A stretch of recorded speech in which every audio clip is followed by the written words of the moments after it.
नीति आयोग भारत सरकार द्वारा गठित एक नया संस्थान है जिसे योजना आयोग के स्थान पर बनाया गया है। 1 जनवरी 2015 को इस नए संस्थान के संबंध में जानकारी देने वाला मंत्रिमंडल का प्रस्ताव जारी किया गया है।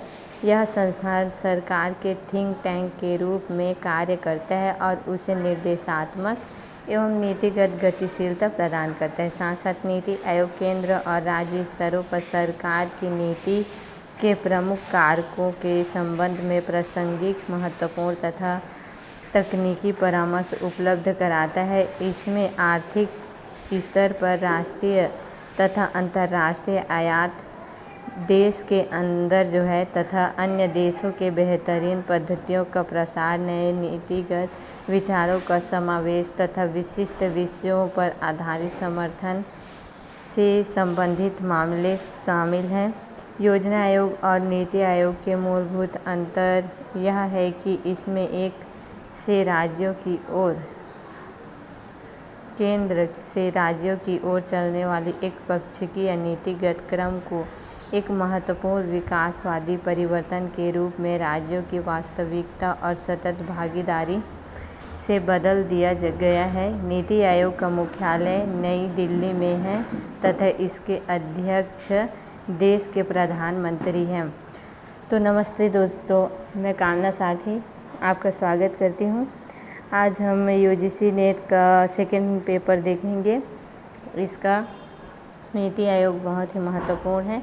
इसके अंतर्गत देखते हैं आर्थिक पर्यावरण निर्माण में सरकार की भूमिका। किसी भी देश का विकास, प्रगति, शासन, रक्षा, आंतरिक सुरक्षा, राजनीतिक, प्रजातंत्र, सामाजिक और कल्याण तथा वित्तीय प्रशासन आदि क्षेत्रों में सरकार के जो अलग अलग प्रकार की भूमिका होती है, किंतु इन सभी में सबसे अधिक भूमिका सरकार की देश के व्यावसायिक आर्थिक मामलों में होती है। सामान्यतः किसी भी देश की सरकार 4 प्रकार की भूमिका का पालन करती है। तो देखते हैं इसके भूमिका। नियमनकर्ता की भूमिका सरकार की नियमनकर्ता की भूमिका अत्यंत व्यापक होता है, मतलब विस्तृत होता है। यह नियमन मुख्य रूप से 2 प्रकार होता है, एक प्रत्यक्ष, दूसरा अप्रत्यक्ष।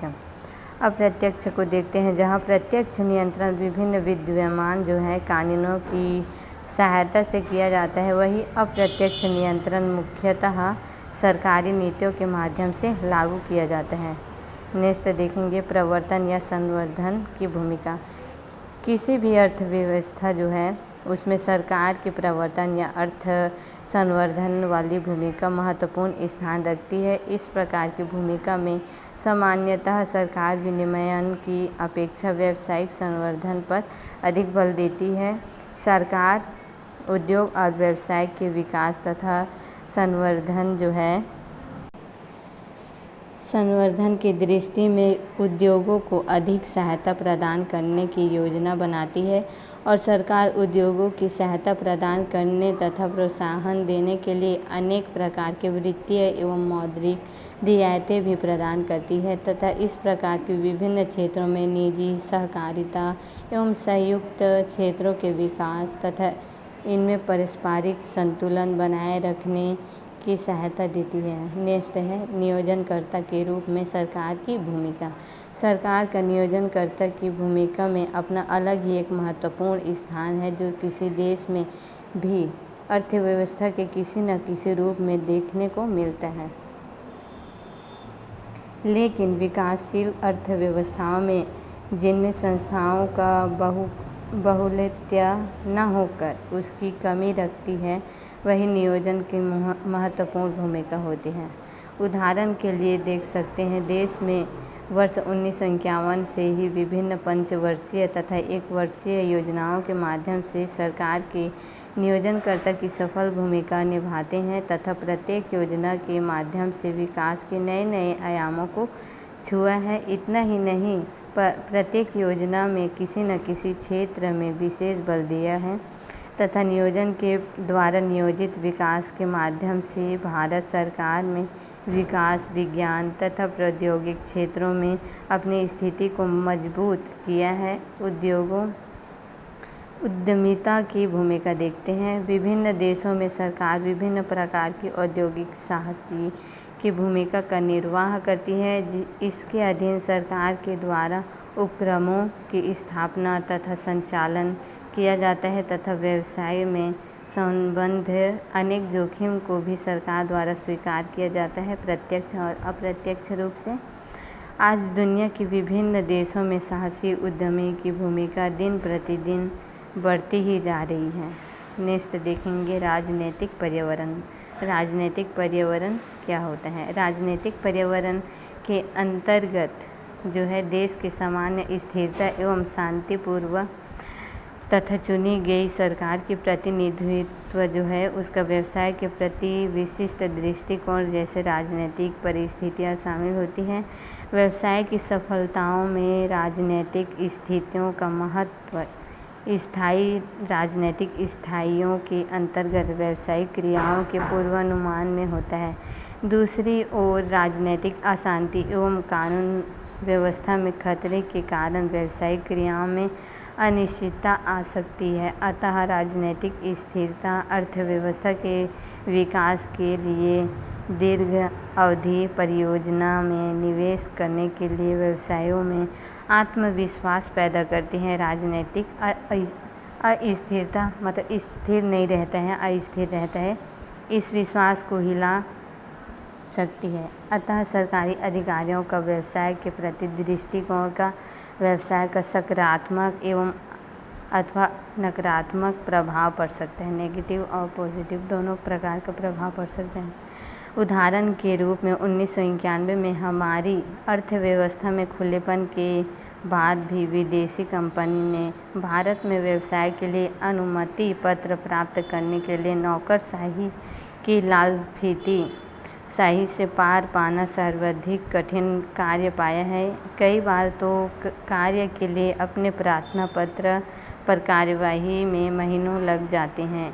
इस कारण से विदेशी कंपनियों का हमारे देश में निवेश करने का उत्साह भंग हो जाता है। पिछले कुछ वर्षों से स्थिति में कुछ सुधार हुआ है, जैसे कि सामाजिक सांस्कृतिक घटक तथा उनका व्यवसाय पर प्रभाव।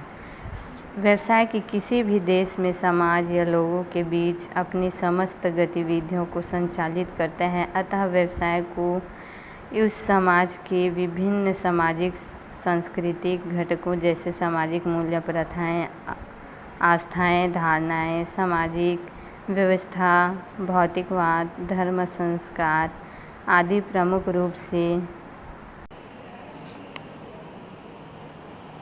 प्रभावित करते हैं। इस प्रकार भारत जैसे देश में जहां सामाजिक, सांस्कृतिक एवं सर्वोपरि माना गया है, कोई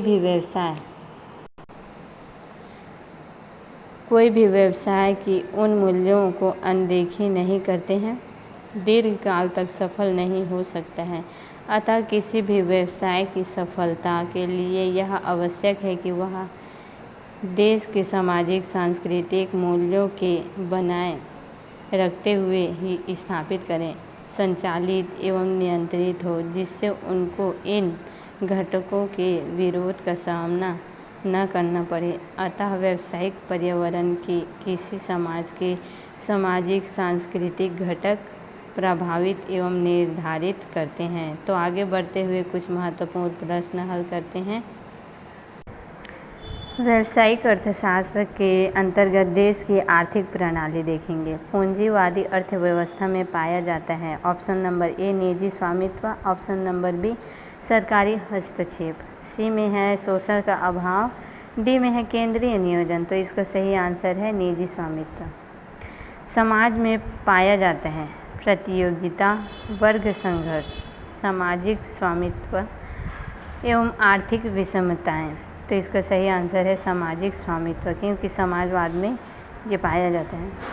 मिश्रित अर्थव्यवस्था की मुख्य विशेषताएं हैं शोषण, ए में है, बी में है कीमत नियंत्रण, सी में है आर्थिक समानता, डी में है आर्थिक नियोजन। तो इसका सही आंसर है आर्थिक नियोजन।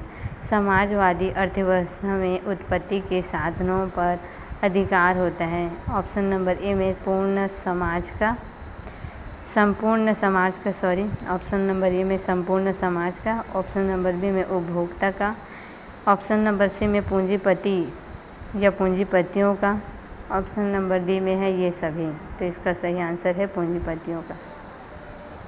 मिश्रित अर्थव्यवस्था में सह अस्तित्व पाया जाता है। ऑप्शन नंबर ए में है निर्धन एवं अमीरों का, ऑप्शन नंबर बी में है केंद्रीय एवं राज्य सरकारों का, ऑप्शन नंबर सी में है निजी एवं सरकारी या सार्वजनिक क्षेत्रों का, ऑप्शन नंबर डी में धनी एवं गरीब श्रमिकों का। तो इसका सही आंसर है निजी एवं सार्वजनिक क्षेत्र का। सर्वसत्ताधारी आर्थिक प्रणाली क्या होता है? इसका ऑप्शन नंबर ए में है समाजवाद, बी में है मिश्रित अर्थव्यवस्था, सी में है सामंतवाद, डी में है पूंजीवाद। तो इसका सही आंसर है समाजवाद। तो आज के लिए इतना ही। आप कमेंट में ज़रूर बताइए कि आपका आंसर कितना ज़्यादा फिलअप हुआ। और अगर आप यूजीसी नेट की तैयारी कर रहे हो तो इस चैनल को प्लीज़ सब्सक्राइब कर लें और कमेंट में ज़रूर बताएं। धन्यवाद।